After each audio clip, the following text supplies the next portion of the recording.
So The Rise of Skywalker is directed by J.J. Abrams and written by J.J. Abrams, as well as the guy behind the masterpiece known as Batman vs. Superman, one of the most critically hated movies of the decade. And these two have teamed up to write the final Star Wars movie in the Star Wars saga.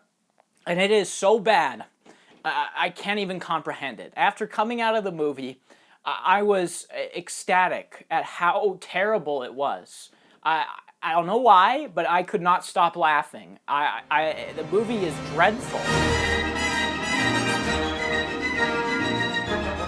So The Last Jedi is sort of universally known as one of the worst Star Wars movies, but it's one that I also didn't mind that much. While it definitely has some serious, crippling issues to it, there is a lot in it to like. It's 2.5 hours, so of course it's packed with things, and a lot of it works, I think, more than doesn't. Rey is interesting, Luke is interesting, Poe Dameron has an arc. I mean, every character has an arc, the story has a purpose, and it kind of works. It kind of hobbles to a conclusion. It's not completely limp and dead, but it's hobbled. It's not great, but this movie, of course, everyone knew this was coming, kind of reverses a lot of what The Last Jedi does. Wow, it must be really strong with you. Never thought any.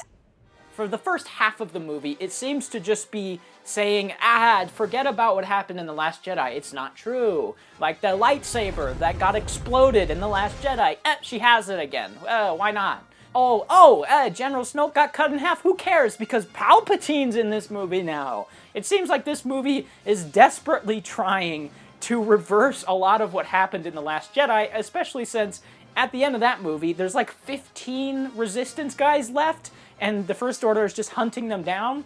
And then in this movie, they're just like on some planet, some nondescript planet. They're just there with like 100 people now. And the point of that, The Last Jedi, is that you forge your own path. But in this movie, the whole point is teamwork. You teamwork. We win the day with teamwork.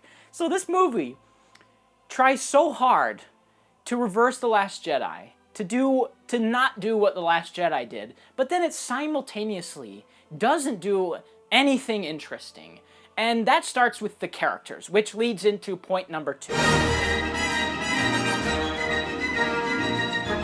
The characters in this movie suck. They're completely uninteresting. There's absolutely nothing about these characters in this movie that works. Not one thing. I mean, again, in The Last Jedi, you know, you have Kylo Ren and Rey who are kind of going back and forth with each other, trying to figure out where their allegiance lies. There's a lot of turmoil. Luke is kind of cynical and jaded towards the Jedi, and his arc is that he comes to help at the end, and he finds out that he's the Jedi, and he's a good guy again. The characters have arcs. Characters are interesting.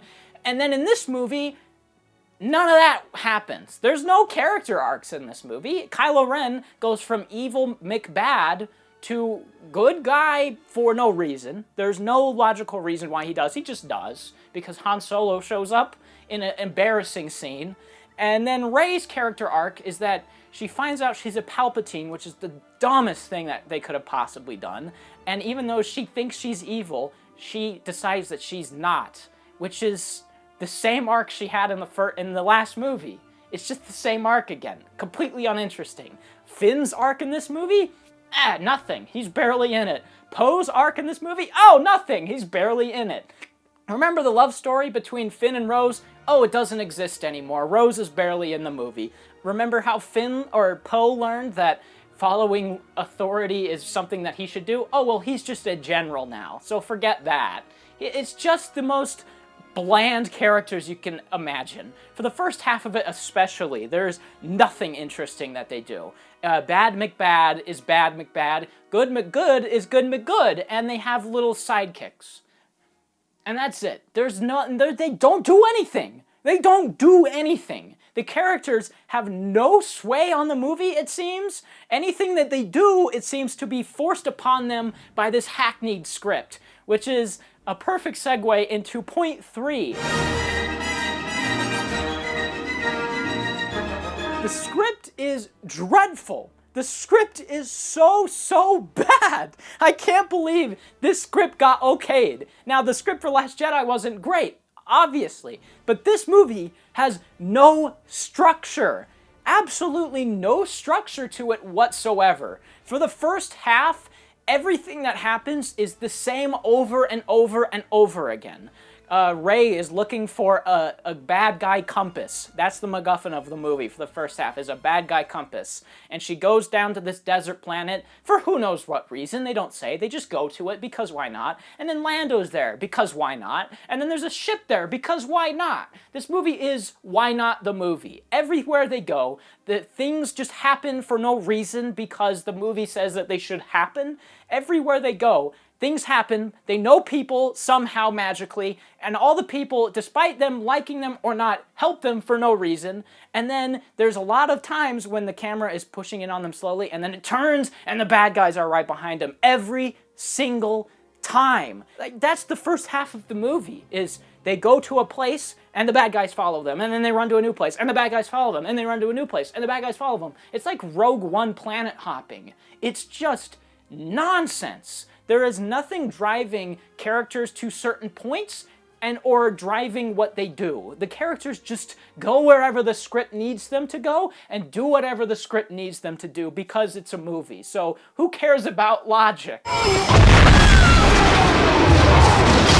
But the last half of this movie gets even worse, if that's possible. The last half of this movie is the most embarrassing cinema I think I've sat through this year, because after they do this game of cat and mouse, going to different planets and whatnot, Rey finally gets the bad guy compass, and then Kylo Ren is there, of course, because they're right there at all times, no matter what, and so he crushes it and forces her to come with him, or at least that's what he thinks he's doing.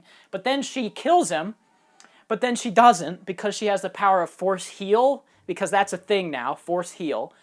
She also has the power of Force Dig, which is pretty stupid, but whatever. We can take these beats, which are basically the beats of your outline, and if the words "and then" belong between those beats, you're f***ed. And so she ditches him there after almost killing him, and then Han Solo comes to him, and he decides that he's a good guy for no reason, and then Rey goes to the Sith bad guy planet where Palpatine is, who is inexplicably alive. No rhyme or reason there. He just is because. No one's ever really gone. The Emperor wants her to kill him so that he can transfer into her somehow. But then Kylo Ren shows up. Doesn't show you how. It just shows a little ship there. I mean, I don't know. He just got there. Why not? That's the movie. Why not? He gets there, and then they together kill a bunch of bad guys, and then Emperor Palpatine sucks their life force out and becomes Emperor Palpatine again. Because why not? And then Rey kills Emperor Palpatine again, and then Kylo Ren transfers his life into her because she died somehow. It doesn't explain how. She just kind of falls over and is dead. And then he disappears into the Force, and she comes back alive. And that's the end of the movie. It's so awful. It's the dumbest thing. It is the dumbest thing I've ever seen. But the nostalgia in this movie, the nostalgia baiting, is single-handedly the worst. It's just the worst. This movie just cannot help itself. It just dredges up as many things as it possibly can that the audience knows for no reason. It just does because. Lando is in this movie. Why? Why not? Because. Oh, Palpatine's in this movie, even though he exploded. Why? Oh, why not? Because. Oh, the Millennium Falcon's still in the movie. Why not? Because. Oh, Princess Leia's in this movie. Why not? Because. Han Solo makes an appearance. Why not? Because. I mean, every bit of this movie is why not? Or just because. There's no reason to anything that happens. C-3PO is on the mission with them throughout the first half of the movie. Why not? Just because. And he finds a little dagger that has Sith writing on it, and only he can read it, but he can't say what it says. Why not? Just because. Or R2-D2's in this movie again. Why not? I mean, there is so much that this movie is just hoping to blind audiences with. It's like, oh, let's just throw as much crap on the screen as audiences remember, and hopefully they will just forget about the embarrassing structure and story that we've cobbled together out of nothing. The nostalgia baiting is not just embarrassing, but it is so see-through. I mean, Force Awakens has a lot of nostalgia baiting. It has a lot of fan service in it. But at least it was at the service of a story. The Force Awakens tells a story. Yeah, it's a ripoff of A New Hope, but it's still a story with a structure, with things that happen. This movie has nostalgia just painted over the screen in place of a story. Star Destroyers! I'm gonna come! Everything it does is dreadful. The only redeeming qualities are the look and the music. That's it. It looks nice. The performances are fine. The music's great. That's it. That's all that it does right. That's all that it can do. Everything else is just like, what fan service can we get? The structure makes no sense. Who cares? Rey is a Palpatine. Why? I don't know. Who cares? 3 out of 10. Honestly, I would say don't see this, but it's such a hilarious failure that you might as well.